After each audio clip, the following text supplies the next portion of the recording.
Bueno, a ver, pensemos por un momento en un contrato legal típico. Al instante, la mente suele viajar a imágenes muy concretas, ¿no? Ujú. Folios y folios infinitos llenos de una jerga incomprensible, la luz blanca y fluorescente de una notaría, una firma apresurada al pie de la página final. Es, digamos, un trámite gris, burocrático, aburrido y tremendamente terrenal. Claro, una transacción mundana basada en el derecho mercantil, donde, bueno, lo peor que puede pasar es perder dinero. Exacto. Pero la pregunta es, ¿qué pasa si cambiamos la tinta azul de ese bolígrafo por sangre humana? Uf, madre mía. O sea, ¿qué pasa cuando la cláusula de penalización de ese contrato no es un embargo de bienes o, yo qué sé, una multa financiera, sino la pérdida absoluta de la cordura o del alma misma? Tela. Hoy traemos sobre la mesa una colección de documentos que nos sumerge de lleno en uno de los rincones más oscuros del folclore, la psicología y la historia. Vamos a adentrarnos en el abismo de la brujería, la magia negra y la figura implacable de la bruja. Y es que es una inmersión verdaderamente excepcional. Se han reunido registros históricos reales de la Inquisición, antiguos y densos tratados de demonología, relatos escalofriantes de la riquísima tradición oral mesoamericana. Y lo más loco, narraciones de terror urbano documentadas en el transporte público moderno. Totalmente. Es que la misión de este análisis no es simplemente sentarnos alrededor de una fogata virtual para contar historias de miedo, ¿sabes? Lo que vamos a diseccionar aquí, paso a paso, es cómo ha evolucionado el arquetipo de la bruja y ese macabro mecanismo del pacto demoníaco a lo largo de los siglos. Ujú. Resulta fascinante y a la vez aterrorizador ver cómo esta figura nace y se moldea en los severos tribunales europeos del siglo XVI. Luego cruza el océano para fusionarse de forma brutal con la mitología indígena en América.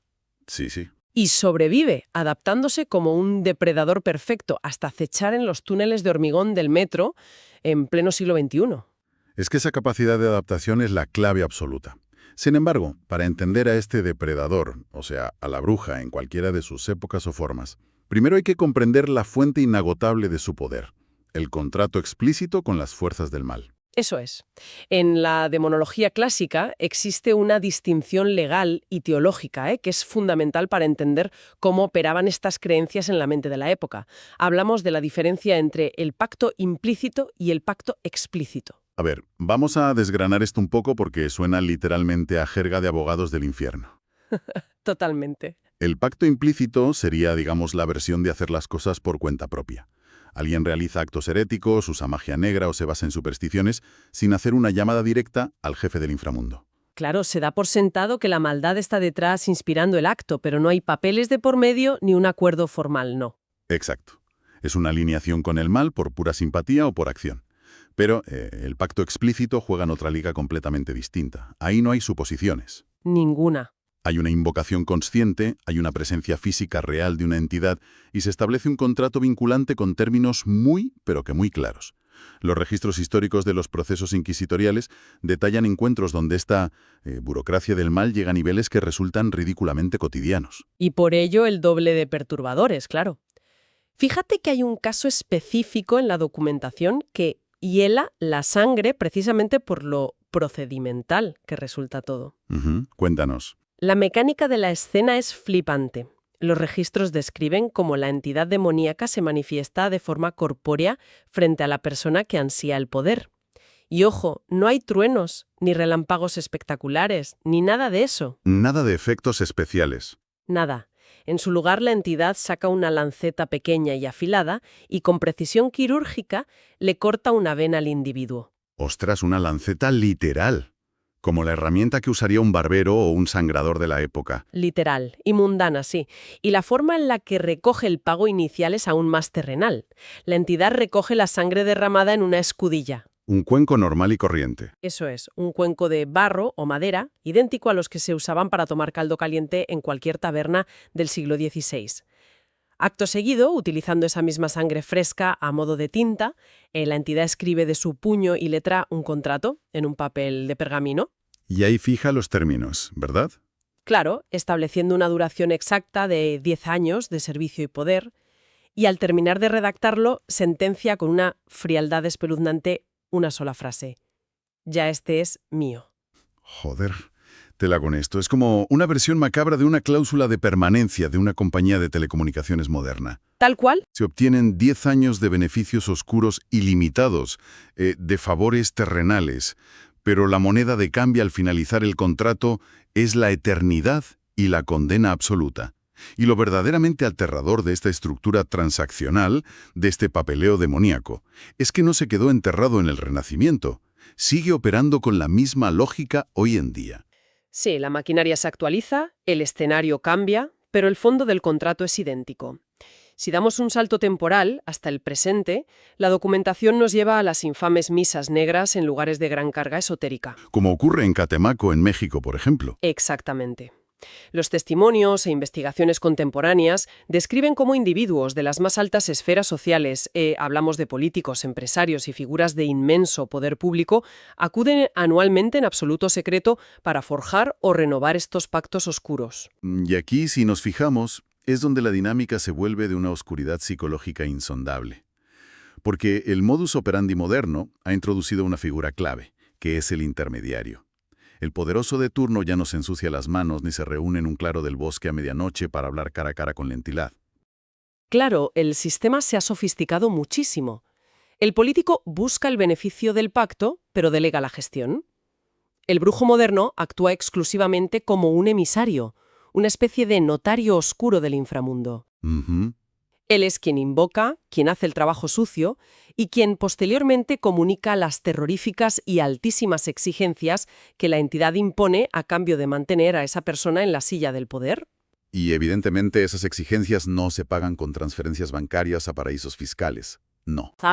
Como puede ser la energía vital de alguien o incluso el sacrificio físico de un niño inocente. Madre del amor hermoso. Y el solicitante, desde la comodidad y la seguridad de su estatus, debe entonces autorizar el pago. Y lo peor es que, si el pacto ya es directo y vinculante por años anteriores, la opción de negarse desaparece por completo bajo pena de destrucción total de su vida. Es que esto plantea un análisis bestial sobre la naturaleza humana y la moralidad. Es, digamos, la máxima expresión de externalizar la culpa. Totalmente. Subcontratar la atrocidad a un brujo hace que el político o el individuo poderoso se sienta falsamente limpio. Se lavan las manos porque técnicamente ellos no empuñaron el cuchillo ni hicieron el conjuro, aunque hayan firmado y autorizado la orden de ejecución a cambio de ganar unas elecciones. Esa disociación es el verdadero escudo del mal moderno. Permite al ser humano mantener su poder terrenal sin enfrentar el peso insoportable del horror que genera. Y resulta muy fascinante observar que esa misma necesidad de disociación moral, esa urgencia por encontrar un culpable o un intermediario para la desgracia, es exactamente lo que impulsó las peores atrocidades legales del siglo XVI. Y eso nos sirve de puente perfecto para retroceder a la era del terror inquisitorial y analizar las consecuencias mortales de esta creencia en Europa. Hay un caso histórico documentado que ilustra esto de forma magistral y que, de verdad, parece sacado de la peor película de terror de época. Sí. El proceso judicial de María Chorropica. Ostras, es que la historia de María Chorropica es paradigmática. Hablamos de una mujer natural de la región de Burdeos que fue procesada por brujería y trágicamente quemada viva en la hoguera en el año 1576. Pleno siglo XVI. Sí. Su juicio es un reflejo perfecto de los miedos irracionales que paralizaban a la sociedad europea de la época. Según la confesión que quedó registrada en las actas oficiales, todo comenzó cuando María fue seducida por un hombre llamado Auguerot de Armore.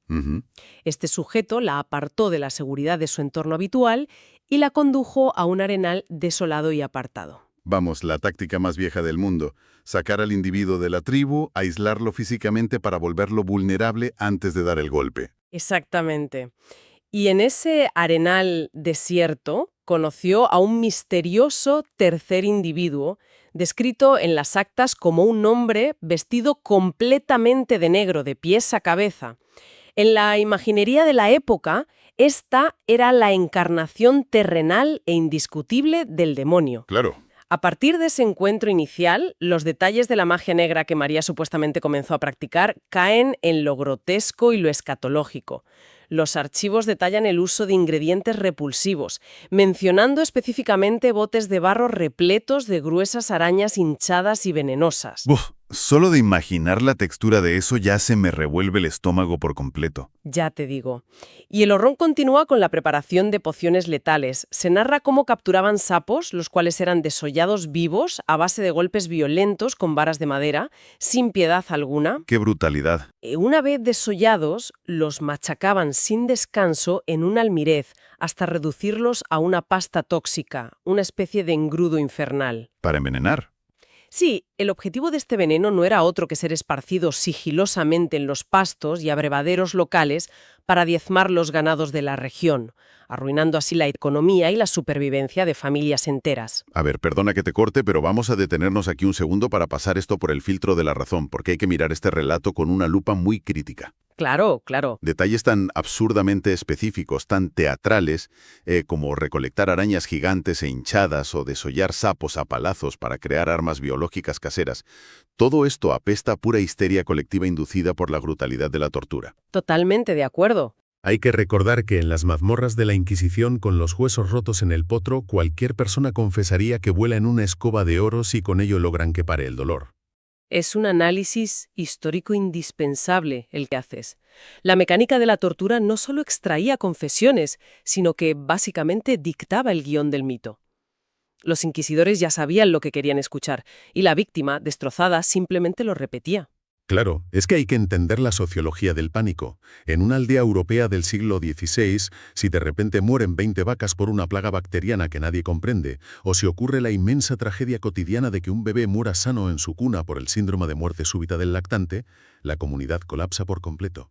¿Lógico? Precisamente en las salas de tortura, actúa como el chivo expiatorio perfecto para darle un rostro al azar, a la enfermedad y a la desgracia implacable de la naturaleza.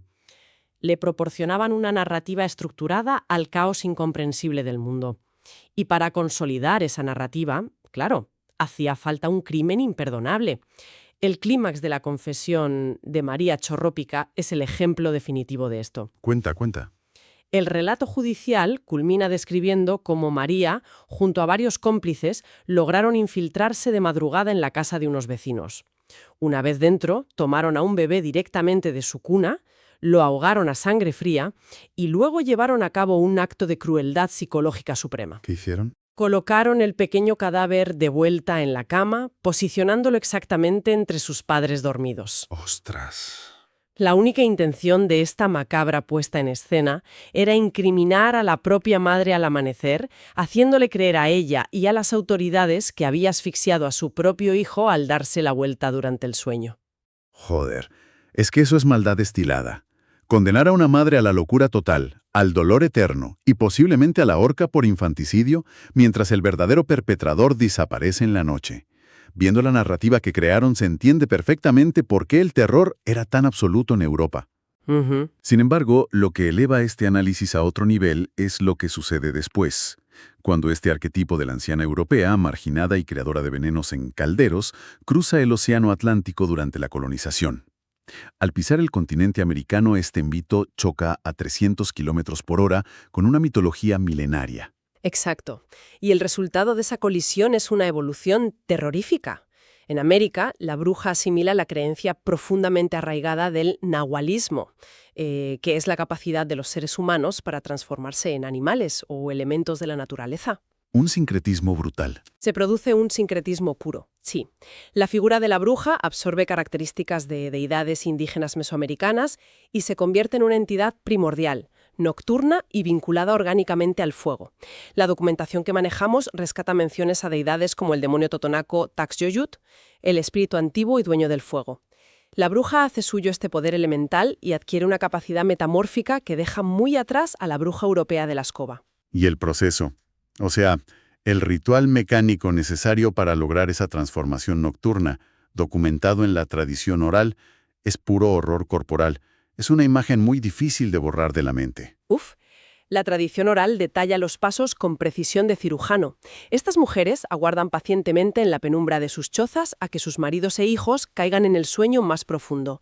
Y una vez asegurado el silencio y la privacidad absoluta, inician el ritual físico. Aquí viene lo fuerte. Proceden mediante artes oscuras a desarticularse físicamente sus propias piernas. Se las amputan a voluntad, exactamente desde la articulación de la rodilla hacia abajo. Madre mía, Imaginar el sonido de los huesos separándose, ¿eh? El acto de desmontar el propio esqueleto es algo inconcebible. Pero fíjate en la logística de este horror, en el conocimiento casi anatómico del mito, porque no tiran las extremidades en cualquier rincón oscuro. Tienen un método muy específico para conservarlas. Sí, actúan con un cuidado milimétrico. Toman esas extremidades amputadas y las dejan cuidadosamente cruzadas, reposando sobre el calor residual del tlecuil, que es el tradicional fogón de piedra y leña mesoamericano. Claro, para no perder la temperatura. La lógica detrás de esta práctica es de una frialdad y practicidad absolutas. Necesitan ese calor constante para que la carne, los músculos y la sangre no se enfríen ni se necrosen durante las frías horas de la madrugada. Es un método de preservación vital para poder volver a ensamblarse al amanecer sin sufrir gangrena.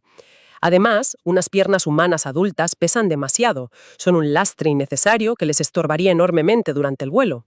Es que es una aberración logística. Es como quitarle el chasis pesado a un vehículo de carreras para ganar aerodinámica o arrancarse piezas del cuerpo como si fueran bloques de construcción que sobran para la misión. ¿Ya ves? Pero aquí radica el verdadero terror psicológico. No es el monstruo que habita en el bosque lejano, ¿sabes? Es la intimidad más sagrada, totalmente vulnerada. Es la idea atroz de compartir el lecho, de vivir y confiar ciegamente en alguien para descubrir que a las 3 de la mañana esa persona se despoja literalmente de su humanidad, dejando sus pedazos inermes en la cocina mientras sale a cazar. Totalmente. Y la forma que adoptan para cazar no se parece en nada a un ser humano. Despojadas de la mitad inferior de su masa corporal, estas entidades se transforman en deslumbrantes esferas de fuego crepitante. Bolas de fuego. Bolas ígneas de luz rojiza que surcan los cielos nocturnos, rebotando velozmente de cerro en cerro en las zonas rurales. Su objetivo principal, al igual que en las leyendas europeas, sigue siendo el eslabón más vulnerable de la sociedad. Buscan casas ajenas donde intuyen la presencia de bebés recién nacidos, niños puros, preferiblemente sin bautizar. Pero la metodología de extracción es mucho más sutil y silenciosa que entrar rompiendo una ventana, ¿verdad? Muchísimo más sutil. Sobrevuelan la vivienda y se posan con sigilo en el tejado. Retiran cuidadosamente una teja de barro o buscan alguna rendija en la estructura del techo de palma. Y desde esa altura bajan un hilo larguísimo y etéreo, descrito a menudo en las leyendas como un cordón de plata brillante o una lengua extremadamente fina y elástica. ¡Qué asco! Este filamento desciende en la oscuridad hasta introducirse suavemente en la boca abierta o en el ombligo del infante dormido. Lo utilizan como una cánula perfecta para succionar toda su sangre de forma continua hasta dejar a las pequeñas criaturas completamente exangües antes de que los padres siquiera despierten. Es una reinvención hiperlocalizada del mito universal del vampiro. O sea, perfectamente adaptada a la arquitectura y al modo de vida de las comunidades rurales mexicanas. Y dentro de este inmenso catálogo de horrores, hay una anécdota muy famosa que aterriza toda esta mitología en el suelo de una cocina real. La historia de don Toribio Solalpa en la zona de Santa Cruz, Acalpizca. Sí, el relato de don Toribio es el arquetipo clásico del descubrimiento fatal.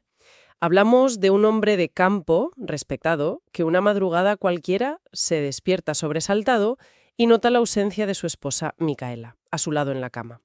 Creyendo que simplemente se ha levantado, se dirige a la cocina a buscarla. Y ahí se encuentra el pastel. Al entrar, se encuentra de bruces con la estampa más espeluznante que un cerebro humano puede procesar. Las pantorrillas y los pies de su mujer, cortados limpiamente por las rodillas, cruzados de forma plácida y silenciosa sobre las cenizas calientes del tlecuil. Es que, frente a una escena así, la reacción natural sería sufrir un infarto masivo o perder la razón ahí mismo, gritando hasta despertar al pueblo entero. O sea, ¿cómo lidia alguien con eso? Pues, sorprendentemente, la reacción de don Toribio es de un pragmatismo brutal, casi frío. En lugar de enloquecer, comprende la situación y decide intervenir el ritual para sabotearlo.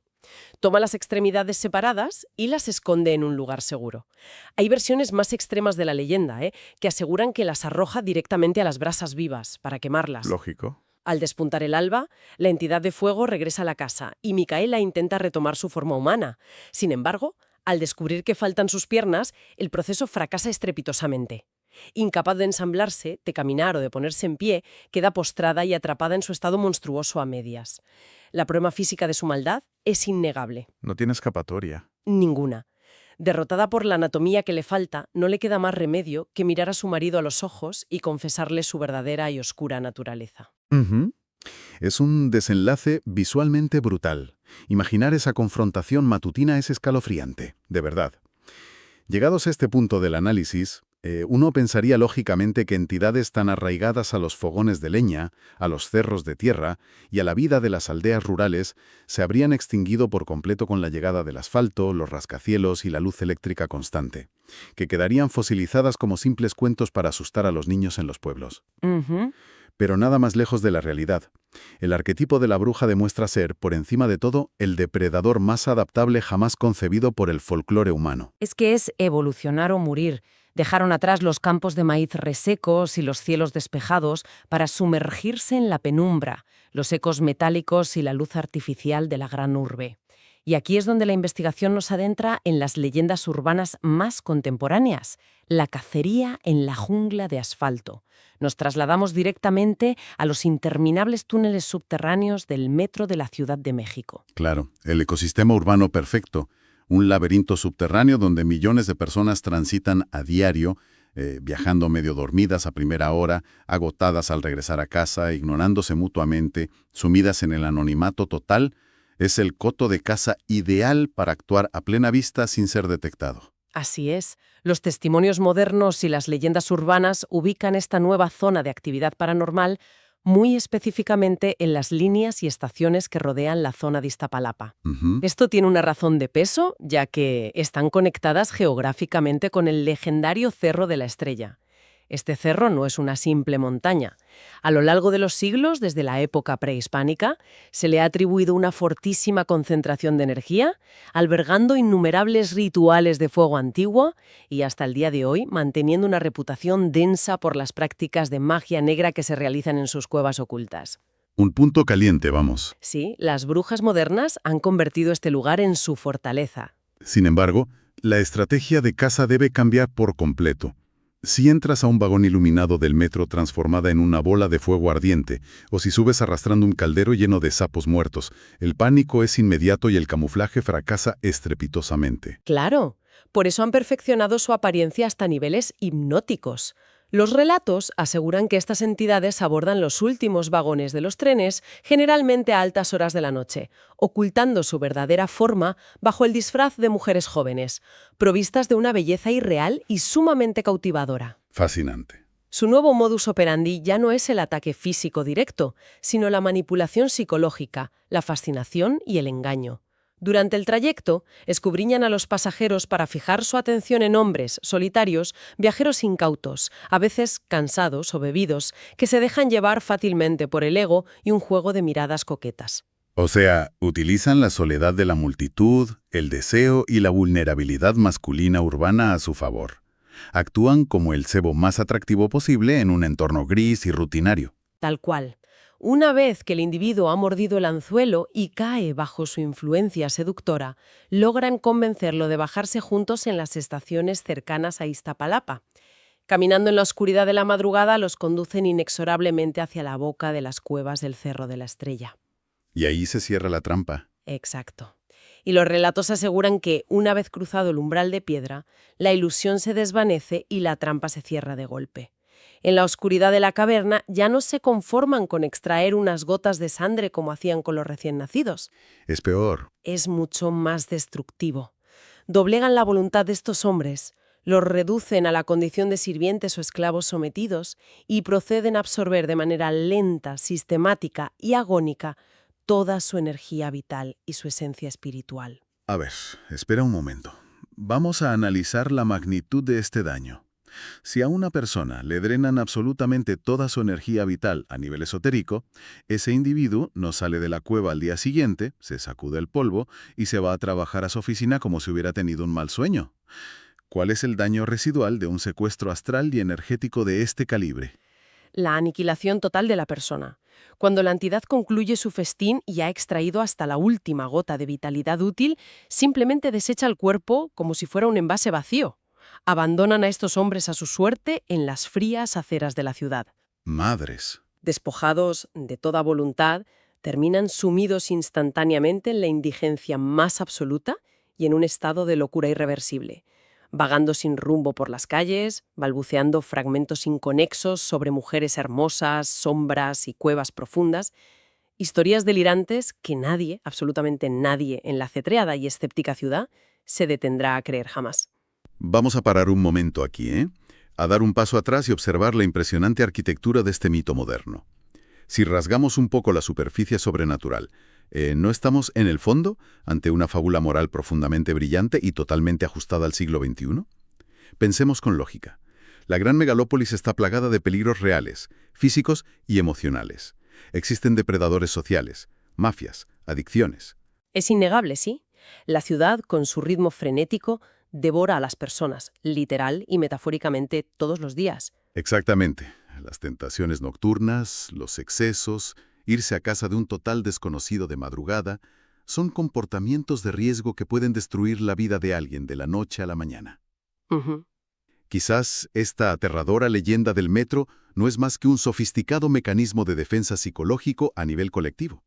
Una forma en la que la sociedad intenta explicar, asimilar y advertir sobre los peligros mortales de la seducción fácil y de perderse irremediablemente en los oscuros abismos de la gran urbe. Es, digamos, envolver una advertencia cruda de supervivencia urbana en un celofán sobrenatural que resulta hipnótico y que asegura que el mensaje se transmita de boca en boca. Desde una perspectiva puramente sociológica, la leyenda funciona como un reloj suizo. Cumple exactamente la misma función de control social, miedo y advertencia que las historias de brujas creadoras de venenos que aterrorizaban a las aldeas europeas del siglo XVI. Claro. El escenario y el método de caza han cambiado drásticamente, pero el hecho de que la psique colectiva siga recurriendo casi por instinto a la imponente figura de la bruja vampiresa para articular los miedos modernos demuestra el poder inquebrantable, casi grabado en nuestro ADN, de este arquetipo primordial. Es que fíjate qué viaje tan inmenso, histórico y macabro hemos recorrido hoy. Si hacemos un breve resumen reflexivo de esta inmersión profunda, comenzamos nuestros pasos pisando los gélidos y húmedos suelos de la Europa del siglo XVI, donde la tinta roja de la sangre fresca sellaba un contrato demoníaco tan absurdamente burocrático como letal. Así es. De aquellas actas judiciales, cruzamos el vasto océano para sentarnos al calor de los fogones prehispánicos, enfrentándonos a la atrocidad visual de unas extremidades amputadas reposando sobre las brasas, mientras el cielo negro se incendiaba con entidades metamórficas sedientas de sangre infantil. Un contraste bestial. Y finalmente, hemos completado el círculo aterrizando en la cruda modernidad, bajo la luz titilante y fluorescente de un vagón de metro subterráneo, comprobando cómo la seducción desde el anonimato arrebata no solo la vida y la energía, sino la más absoluta cordura. Es que toda esta travesía es la demostración empírica y palpable de que el miedo humano muta, se transforma y se adapta a su entorno, pero jamás, bajo ninguna circunstancia, desaparece. Solo se encarga de cambiar los decorados y el escenario de la obra. Completamente de acuerdo. Y llegados a este momento crítico del análisis, si este viaje a los rincones más oscuros de la mente y la historia resulta tan fascinante e intrigante como lo ha sido investigar esta documentación, es la hora de la verdad. Mantener viva esta exploración requiere acción, por lo que resulta obligatorio urgente y vital, suscribirse de inmediato al canal No Debiste Llegar Aquí. Totalmente vital. Hay que darle un buen like a este contenido con fuerza para desafiar y vencer a los algoritmos que intentan ocultar estos temas. Dejar comentarios en la sección de abajo aportando teorías, debates o reflexiones sobre estos casos. Y lo más importante de todo, animamos encarecidamente a enviar relatos y experiencias paranormales propias. La historia oral se nutre precisamente de lo que las personas reales viven en las sombras de lo cotidiano. Queremos y necesitamos leer esos sucesos. Y es que ese intercambio de información directa con la comunidad es el verdadero y único combustible que nos permitirá seguir escarbando y desenterrando los oscuros misterios que nos rodean constantemente. Sin la menor duda. Y para poner el broche de oro a este largo recorrido de hoy, vamos a dejar flotando en el aire una última idea, Una reflexión provocativa que expande todo lo que hemos analizado hacia fronteras insospechadas. A ver, es un ejercicio de imaginación necesario. Si la brujería, el pacto de sangre original y las entidades del mal han demostrado a lo largo de los siglos esta increíble capacidad camaleónica para evolucionar, logrando adaptarse perfectamente desde los tupidos bosques europeos y las salas de tortura inquisitoriales hasta los fríos túneles de hormigón y acero de la urbe del siglo XXI, la gran pregunta que surge inevitablemente es ¿dónde y cómo tomarán forma las brujas y sus pactos en la naciente y abrumadora era puramente digital? Es que es un concepto que da escalofríos con solo rascar la superficie. Si uno lo piensa con detenimiento, en este mundo frenético y absolutamente hiperconectado, dominado por inteligencias artificiales inescrutables, servidores masivos y algoritmos opacos que conocen nuestros deseos mejor que nosotros mismos, el próximo gran pacto con el diablo seguramente no requerirá de una lanceta oxidada ni de sangre real goteando sobre un pergamino de piel. No, desde luego que no. Ni de irse a un cerro solitario a recitar frases en latín a la medianoche. La burocracia del mal se habrá optimizado al máximo. La transacción será aséptica, higiénica y, sobre todo, invisible a nuestros ojos físicos. Exacto. Quizás el pacto definitivo, aquel contrato final donde se entrega no solo el alma, sino la identidad completa, el libre albedrío y la privacidad más absoluta a una entidad insondable, se celebre hoy en día en el más absoluto silencio cotidiano. Un contrato draconiano que aceptamos a ciegas cada maldito día de nuestras vidas, sin detenernos jamás a leer ni una sola línea de la letra pequeña. ¡Ostras! ¡Qué gran verdad! Simplemente deslizando el dedo índice por una pantalla brillante de cristal líquido y haciendo clic dócilmente en el luminoso botón azul de «Acepto los términos y condiciones». Y justo ahí, en la fracción de ese nanosegundo imperceptible, la transacción queda sellada para siempre en la fría, oscura e infinita inmensidad de la red.